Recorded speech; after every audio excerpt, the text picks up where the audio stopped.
California. They had plans to make millions with a suppository they believed would prevent the transmission of the AIDS virus. 2 weeks ago, that all changed. Ford's partner, James Riley, was shot in the face in the company parking lot. He survived, and police focused their investigation on his partner, Dr. Ford. Before police could question Ford, he committed suicide. The people who knew Larry Ford in his neighborhood, they had no idea what he was up to, that he was working with the South African germ warfare program. Larry Ford was messing around with chemical biological warfare agents, and he was mutating germs. He had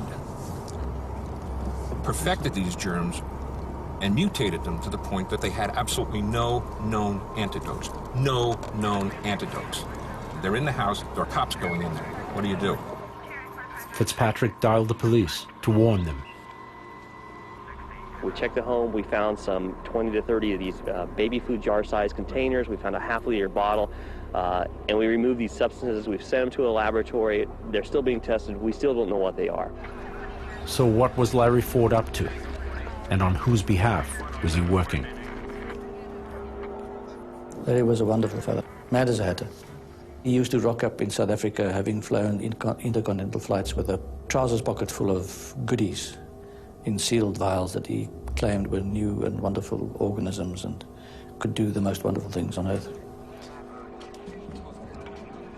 Larry Ford had mutated cholera, typhoid, anthrax, botulism, bubonic plague, and had also come up with germs that he called kaffir-killing germs.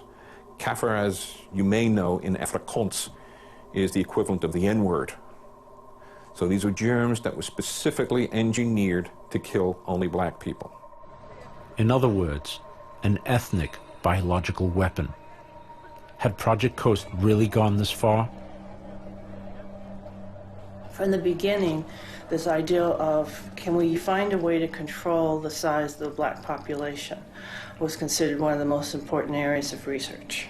It got even more important over time as the size of the black population and the seriousness of the uprisings increased. So that's one reason why they got into genetic modification, research into is there a way to have contraceptives that could somehow basically sterilize blacks without them knowing it, and kind of all kinds of what at the time, or in hindsight, seemed like pretty far out research.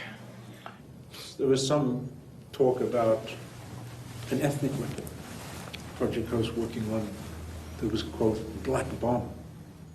That was great, yeah, that was the most fun I've had in my life. That whole episode of the ethnic weapon was very well set out in court, in the court papers.